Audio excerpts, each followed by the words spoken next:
अस्सलाम वालेकुम दोस्तों, मैं हूं सईद उमर फारूक अपने चैनल उमर स्पीक्स की एक और एपिसोड के साथ आपकी खिदमत में हाजिर हूं। दोस्तों, आज के एपिसोड भी हज स्पेशल एपिसोड है और आज की एपिसोड में मैंने क्विकली कुछ आपके साथ 2-3 खबरें शेयर करनी हैं।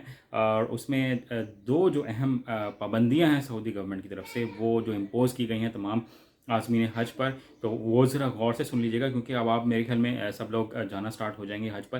तो अपने सामान में हमने क्या क्या कुछ लेके जाना है और उसके लिहाज से जो पाबंदियाँ लगाई हैं सऊदी गवर्नमेंट ने, वो ज़रा नोट कर लें ताकि आपको किसी किस्म का कोई प्रॉब्लम ना हो। और इसके साथ एक जो वज़ारत मज़हबी अमूर की तरफ से एक ऐलान किया गया है, वो मैं आपके साथ शेयर कर देता हूँ।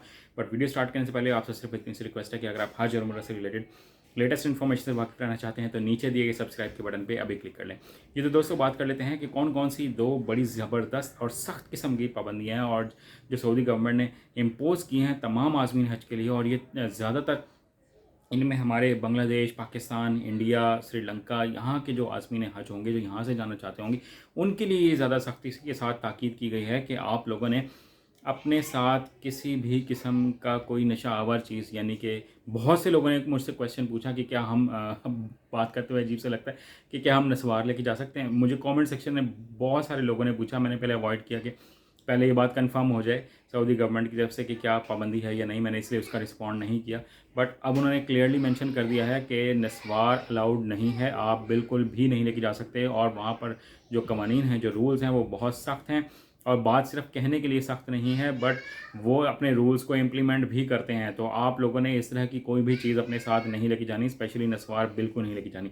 देन बहुत से लोगों ने मुझसे क्वेश्चन किया था कि क्या हम सिगरेट लेके जा सकते हैं और हम कितनी लेके जा सकते हैं। प्रीवियस ईयर्स में जो सऊदी गवर्नमेंट की तरफ से अलाउड था कि वो 10 से 12 सिगरेट्स का एक पैकेट होता था, जो पूरा इतना बड़ा पैकेट होता था, वो आप लेके जा सकते थे। बट अब उन्होंने सख्ती के साथ मना कर दिया है कि कोई आज़मीन हज अपने साथ सिगरेट भी एक एक सिगरेट भी नहीं लेके जा सकते। डब्बी या पूरा पैकेट तो वो दूर की बात है, आप एक सिगरेट भी अपने सामान में नहीं लेके जा सकते। अगर वो स्कैन में आएगी तो आप पे सख्त तरीन कवानीन जो रूल्स हैं वो इम्प्लीमेंट होंगे। तो बराए मेहरबानी इस तरह की कोई गलती ना कीजिएगा। आप लोग बिल्कुल जाने के लिए बहुत से लोग तैयार होंगे, अपने सामान में इस तरह की कोई चीज़ नहीं लेके जानी। इसके अलावा जो और भी कुछ ऐसी चीज़ें हैं, गुटखा है, नशावर चीज़ें हैं, और जैसे शीशा होता है, और इसके अलावा और भी बहुत सारी चीज़ें हैं जो इसी कैटेगरी में आती हैं, वो आप ज़्यादा बेहतर जानते होंगे।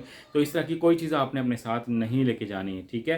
तो और फिर बहुत से लोगों ने क्वेश्चन ये किया था कि हम क्या कैंची लेके जा सकते हैं। तो कैंची की भी ममानियत है, उस पर भी बैन है, आप नहीं लेके जा सकते। बट अपने बड़े लगेज में अगर आप लेके जाना चाहें तो उसको बहुत सारे कपड़ों में लपेट के अंदर रख कर आप लेके जा सकते हैं। अदरवाइज़ जितने की आपको यहाँ से कैंची मिलेगी ना, उतने की ही आपको सऊदी अरब से 10-15 रियाल की मिल जाती है। प्राइस ऑलमोस्ट सेम पड़ जाती है, तो हमें रिस्क लेने की आई थिंक ज़रूरत नहीं है। तो इसको भी कोशिश करें, अवॉइड करें। तो अब मैं बात कर लेता हूँ कि वफाकी वज़ीर मज़हबी अमूर की जानिब से क्या ऐलान किया गया। बहुत से कमेंट सेक्शन में लोग मुझसे पूछ रहे थे, कल भी उन्होंने मुझसे पूछा कि हमें 55,000 कुर्बानी की रकम जो है वो कब मिलेगी। तो मैं आपको बताता चलूँ, और ये वफाकी वज़ीर मज़हबी अमूर ने भी ऐलान कर दिया है कि हमने तमाम आज़मीन हज को ये जो रकम है 55,000 रुपये कुर्बानी की मद में जो हमने देनी थी, वो हमने उनके अकाउंट में ट्रांसफ़र कर दी है।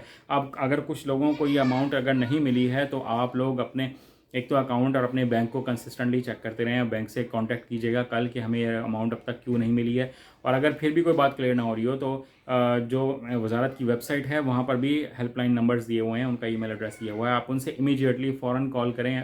नंबर बिजी होंगे, जाहिर सी बात है, बट आपने कॉल करते रहना है, कभी ना कभी तो नंबर मिलेगा ही। आप फ़ौरन उनसे कांटेक्ट करें।